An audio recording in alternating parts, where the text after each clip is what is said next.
2015, 2016, there started to be a trend that the cars were a bit too easy to drive, not very challenging, not very spectacular. So there starts to be a few complaints from the public watching the races that it didn't look dramatic enough anymore, especially having lost the screaming sound of the old V8. For 2017, there was then a clear mandate from the regulations and from Formula One to present cars which would be a lot faster by several seconds a lap, which would be far more spectacular to watch, more challenging physically from the driver's perspective, such that it would be a bit more exciting to watch. 2017, chassis-wise, was a very large step up in performance. The cars got bigger, the tires got bigger as well. It's like from a 2017 car, everything got bigger, just to increase the potential for performance. The front wing came wider, the floor came wider with a bigger diffuser, the rear wing got wider as well, and crucially there was the reintroduction of the barge boards. All these got put together for 2017.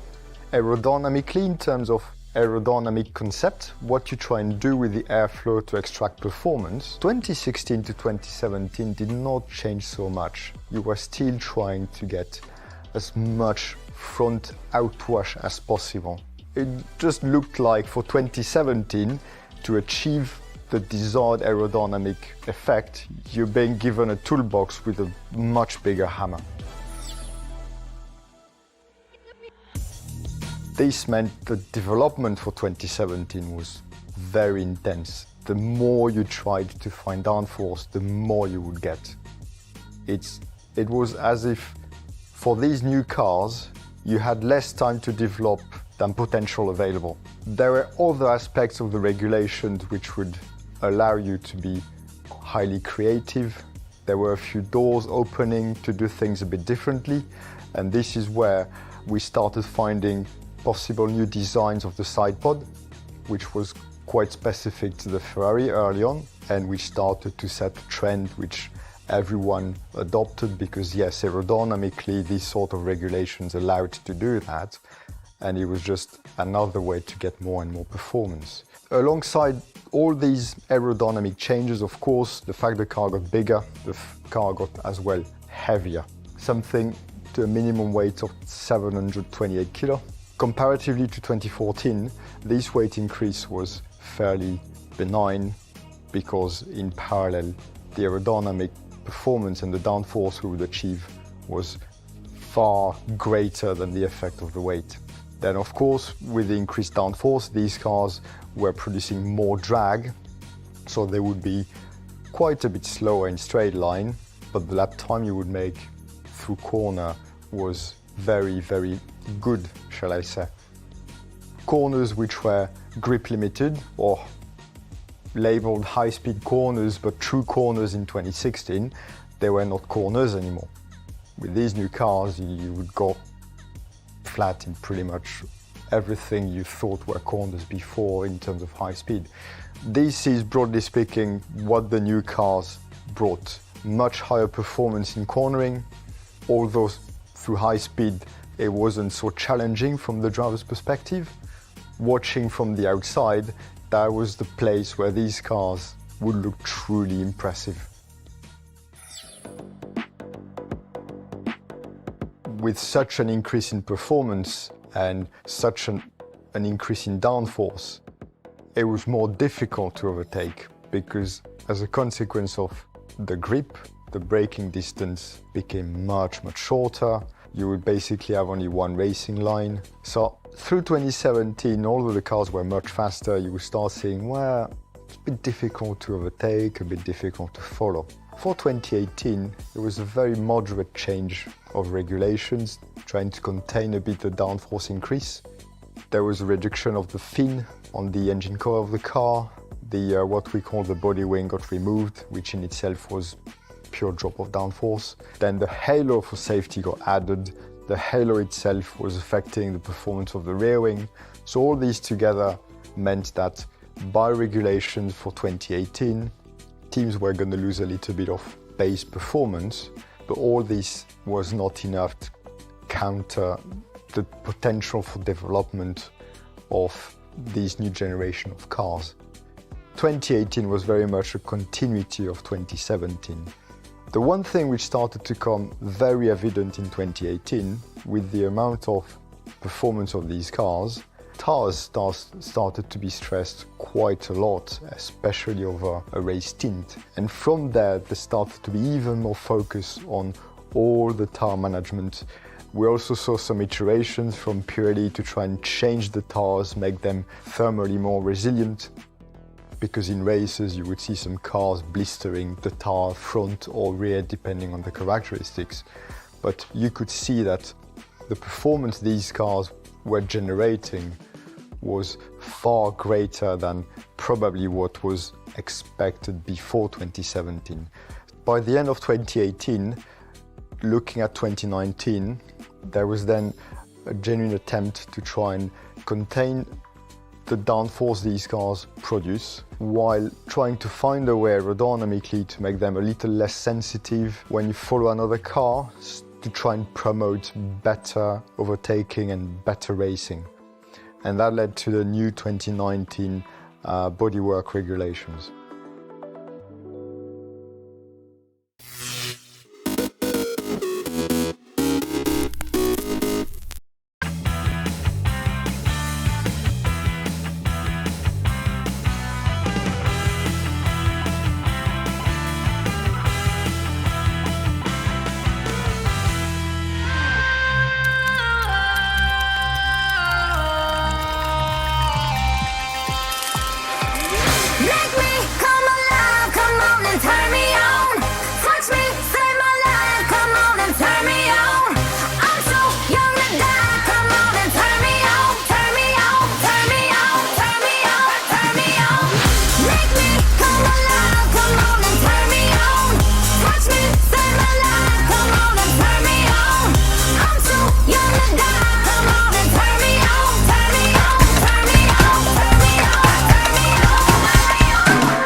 The first competitive action of the 2017-18 edition was the Alicante import race, which saw Mafre send out an early warning to the rest of the fleet as they confirmed themselves as a race favourite, convincingly winning on home turf.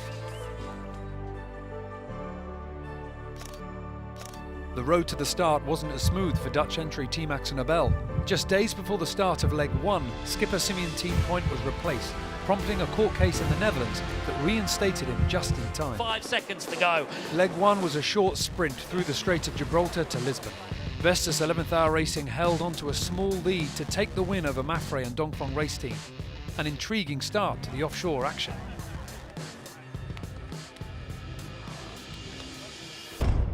Leg 2 was a classic, 7,000 miles south through the doldrums to find the trade winds towards Cape Town.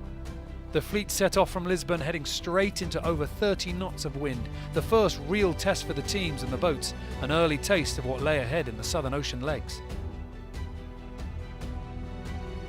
I can't do 19 days of this, no one can. Mafre once again showed pure boat speed and tactical prowess, getting south early to get around the South Atlantic High, holding off the others in a drag race to the finish line in South Africa. Leg 3, a monster. 6,500 miles to Melbourne, a first experience of the Southern Ocean for many, and the first double-point scoring leg. The fleet took off south to find the big winds and big waves. More drama for Team Nobel. Whilst racing in 4th place, serious damage to the mast track meant the team slowed to attempt a complicated fix at sea. A painful journey to the finish line would see them finish last. A jibing battle between the leading 2 red boats of Mafre and Dongfeng race team saw multiple lead changes as they pushed as far south as they could to the ice exclusion zone. Mafre finally getting the better of the Chinese team, leading the charge north to a Christmas Eve finish in Melbourne. After a welcome festive rest period in the southern Australian city, the fleet set out back north, encountering another tricky crossing of the doldrums, which saw Sun Hun Kai Scallywag roll the dice and opt to cut the corner heading east to lead the fleet towards their homecoming in Hong Kong, though they didn't have it all their own way. Hey, runner! Can you see him best? Nipper, out of the way! Can you see him? Hold, just hold, hold! Give me a stern, mate. We're trying to find new ways to lose the race, though, I must say. They held out for a fantastic first win in front of their home crowd in the heart of the city. Sadly, approximately 30 miles from the finish, Vestas 11th Hour Racing were involved in a collision with a non-racing vessel, which resulted in the fatality of a crew member from the other boat. Vestas 11th Hour Racing suffered serious hull damage, meaning they would not be able to rejoin the race in time for leg 6. The best option was to send the boat on a container ship to Auckland for the necessary repairs. A Volvo Ocean Race first was the import race held in Guangzhou. Thousands of Chinese fans came to see their local heroes on board Dongfeng race team, but it wasn't to be their day as they snagged a mark at the start of the race, leaving them in last place. Mafre continued their winning ways in the import series as they mastered the currents of the Pearl River to take the win. Leg 6 was almost the reverse of Leg 4 as the teams chose their routes back south to Auckland. But for the first few days of the leg, the fleet would sail in the opposite direction to where they needed to go in order to find the stronger breeze. I think Auckland is over there, and we're going, I don't know why, but KP must have a really good reason that we're going there. Finally, the fleet turned south for an easier than usual doldrums crossing. Team Axonabel were the first through the light winds and took a slim lead over Sun Hun Kai Scallywag that they managed to hold on to all the way to the finish in Auckland to become the 4th boat to win a leg in this edition of the race. David Witt, Sun Hun Kai Scallywag were hot on their heels, finishing on the podium for a second consecutive leg. Leg 7 posed a significant challenge, 7,600 miles through the fiercest ocean on the planet. The sailors knew that this leg would not be easy.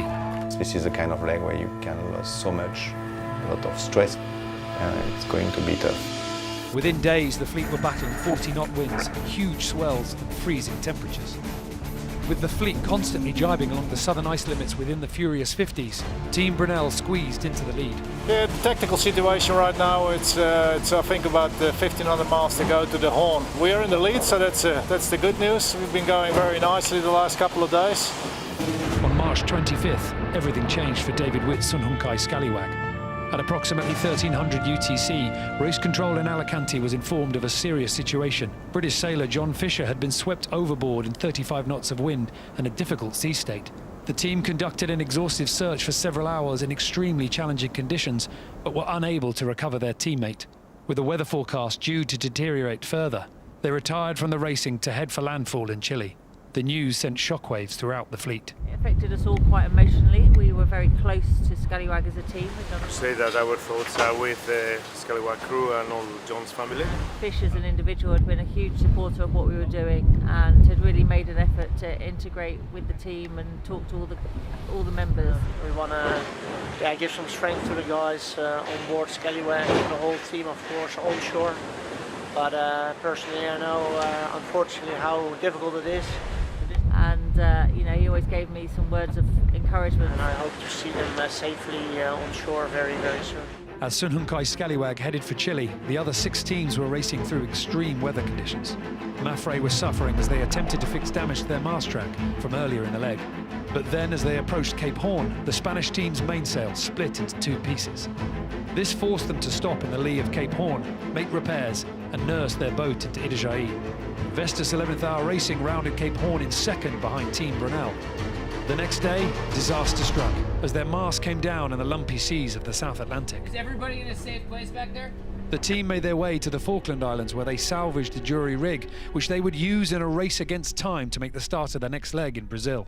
Team Brunel held fast, with Dongfeng Race Team snapping at their heels to claim their first victory after a disappointing first 6 legs of the race. Although victory was bittersweet for skipper Bauer Becking. Yes, it has been an epic leg. Thank you very much for the congratulations. But I think we're a little sad in our heart, very sad in our heart. We know why. John Fisher's loss sits very deep with us. But of course, sport-wise, we sailed a very nice leg, so we're confident with that. As the rest of the fleet were finishing the leg in JBay, Sun Hunkai Scallywag had made the tough decision to keep participating in the race in John's The best thing we can do in John's memory is get on the job, get on with it on Sunday. You know, if he was standing behind me right now, he'd be telling me to harden up. Don't be soft and get on with it, and that's what we're going to do on Sunday. Leg 8, a push back into the Northern Hemisphere. On paper, a simple reach all the way to Newport, Rhode Island, but it would prove anything but. For the first few days, upwind conditions demanded strategic risk-taking, and it was D. Kafari's turn the tide on plastic that made the best of it, leading the fleet around the corner of Brazil with another equator crossing on the horizon. Everybody's ready to jump in front of the others. As the breeze shut down off the coast of Newport and with thick fog engulfing the boats, Mafre crept past Team Brunel just metres from the line. Delight for Xavi Fernandez's team, disappointment and frustration for Bauer Becking.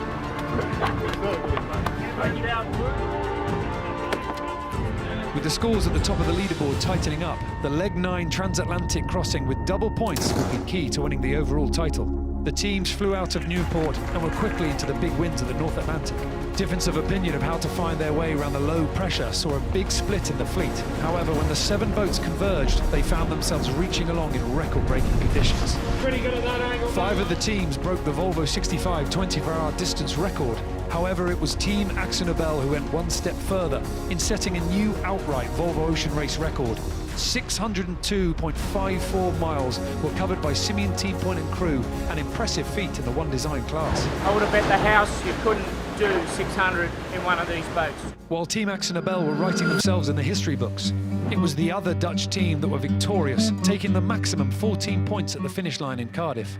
Bauer Becking and his team were on the charge towards the top of the leaderboard. You know, you have good moments, you have bad moments. But I think right now, the team is in a really good fashion. I think as well, you can start dreaming about things sometimes. You can start thinking about this is actually really possible. But I think that the really good thing is we're feeling all good, and we actually think we can win this thing. After a light and fickle start to leg 10, and with multiple lead changes, the fleet passed the top of Scotland and found themselves once more in tough conditions, blasting across the North Sea in 30+ knots of breeze. Do you promise me these are the last days of water, getting water in our faces? It's been a tough old race for having plenty of water over the deck and lots of wind. I guess we'll try and enjoy the last of it and be glad when it's over. Only a stellar performance from Team Brunel would see them with the chance of the overall win in The Hague. And incredibly, they cruised past first Dongfeng Race Team and then Mafre. The once invincible reaching speeds of the Spanish boat had been overcome. Finishing in the Swedish city of Gothenburg once more on the top step of the podium meant 3 teams were now tied at the top of the leaderboard on 65 points. Over 44,000 miles of racing completed, and it was all to come down to the last 900-mile sprint to the ultimate destination, The Hague. The order the top 3 would finish their leg would be the order they stand on the final podium. The final leg was to include a rounding of a waypoint in the city of Aarhus. Dongfeng Race Team were first around with Mafre in hot pursuit. A special moment for Danish flag Vestas 11th Hour Racing, rounding in third to the cheers of the home crowd. The real challenge for the final leg will be the decision of which way through the traffic separation zones to take. Either stay offshore playing the shifts or hug the coast of the Netherlands in the hope of better breeze. Dongfeng Race Team were the first to lay their cards on the table, bearing away and heading towards the coastal option. But Team Brunel and then Mafre opted to stay offshore. The Chinese boat knew that in the short term they would lose miles to their opponents, whilst Team Brunel and Mafre were also concerned that Dongfeng Race Team would have the favourable conditions in the final miles of the leg. An agonising final night, not just for the 3 teams, but also for their fans, as over 9 months of racing would boil down to the final nerve-wracking miles. Until just 6 miles out, no one knew who would prevail and emerge victorious. The final mark of the race saw Dongfeng Race Team pass first, just 3 miles ahead of Mafre, and with a huge flotilla of boats surrounding them, they crossed the final Inmarsat finish line with emotions running high. Charles Cordrelia realising his dream and etching the name of Dongfeng Race Team on the trophy after skippering his team to victory in the 2017-18 Volvo Ocean Race.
It's not a specific sneaker, it's just sneakers overall. When I put them on, I'm laying the foundation for who B-Boy Moy is. And every day is different, and that's why I'm also a collector of sneakers. But just because I'm a collector doesn't mean they're just kind of just sitting at the house collecting dust. I'm rocking them every single day because every day I get a chance to be a new person. And that's what sneakers are for me. So my first pick is gonna be the Jordan 3. It takes me back to my early years in breaking, the late 90s, early 2000s, rocking Jordan 3s and battling all over the globe with them. This Jordan 3 is called Animal Instinct, but why I picked it is, you know, the wildlife feature to it. My entire career, that's exactly what it's been. An animal in the jungle trying to survive, and so it's definitely a significance of what my journey or my career has been in the world of breaking. Jordan 3, Animal Instinct. Every single piece of element of a sneaker represents something different for me. I don't know, man, it was just something that as a kid, I just followed the details. Next up, Air Max 97, the collab with Sean Wotherspoon. Everything about hip hop culture and everything about just fashion stands out in this shoe right here. It got some cool little features. If you go on the inside, got a little smiley face, and on the tongue, you got these little Velcro little situations on there, but that wave in the front, another significance to what I consider, you know, my career and everything that I do is just wavy, you know, because you never know what's gonna happen, but a lot of ups and downs, but you gotta keep rocking, and that's why I rock this shoe. A perfect sneaker for me is something that's simple, fresh, comfortable, and easy to rock. For my third pick, I'm gonna go with the Cactus Jack Jordan 1 Lows. I've always been a fan of Jordan. I mean, who hasn't as a kid? And there's something about this mid to oversized Nike check that's reversed. When I think about that, if I relate it to what I do, I like to take the simple things in life and just find a different direction and just change the game with it. And I think that's exactly what he did with this shoe. So it's just a simple feature with a different direction, and that's why I rock with it. You know, what's really special about sneaker culture, I kind of align it to, you know, hip hop and the breaking culture, is that there's always reinvention, there's always innovation. People are always finding new ways to keep it fresh. When you think about Virgil Abloh, rest in peace, when you think about Virgil and what he did with Off-White and what he brought to the sneaker game, really changed the world of sneakers, design, fashion, and opened so many career opportunities for people of color and beyond. Same thing with Jerry Lorenzo from Fear God. He came in, did the same thing. Kanye West. This one was something that I had to cop. Yeezy 350 Oxford Tan. The flexibility, the durability about the shoe just really stood out to me, especially as a B-boy. You like that comfort and you want to be able to move around with it, that flexibility. When I saw this colorway specifically, I just knew I could rock it however. You could dress it up or dress it down. It definitely speaks with class, and so one of my all-time favorite Yeezys right here, so shout out to Kanye. That's reinvention, that's innovation. That's the beautiful part about sneaker culture. And that's why I align it with breaking culture, because the icons in breaking, the legends in breaking, till this day are still reinventing and innovating and changing the game with what they love to do.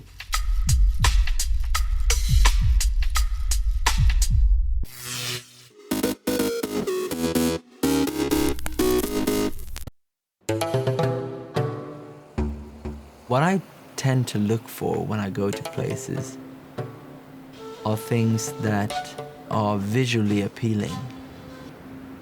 When you walk down the sand dunes here in St. Lucia, just thinking of the old shipwrecks or the explorers, the first thing they saw was these long beaches and impenetrable forest.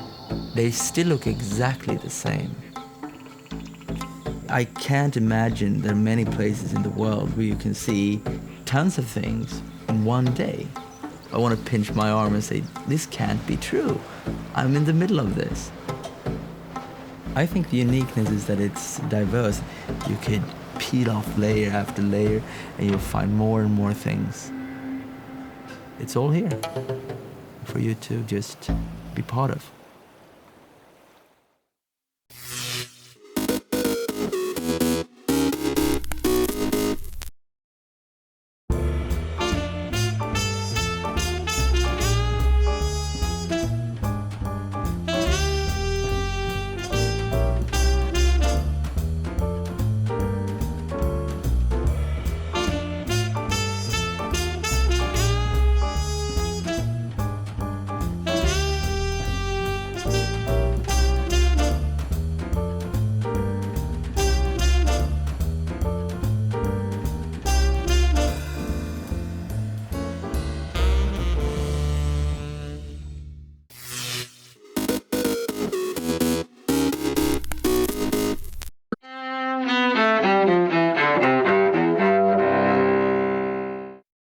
August 25, 1944.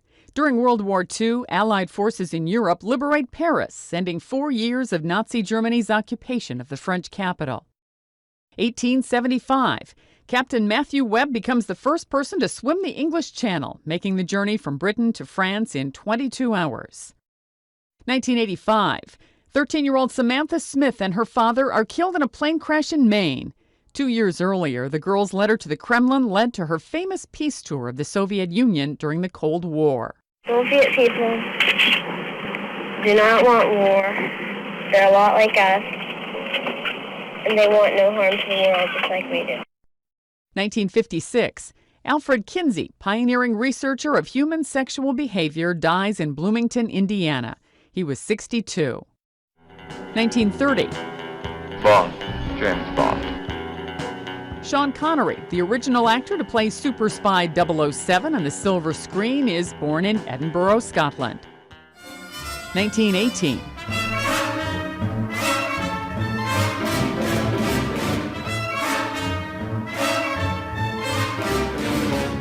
Composer and conductor Leonard Bernstein is born in Lawrence, Massachusetts.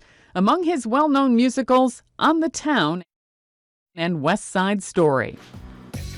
1954, Elvis Costello, the musician whose work ranges from rock's new wave to classical and ballads with Burt Bacharach, is born in London. And in 1975, Bruce Springsteen's album Born to Run, considered a rock and roll masterpiece, is released. Today in history, August 25th. Sandy Kozel, The Associated Press.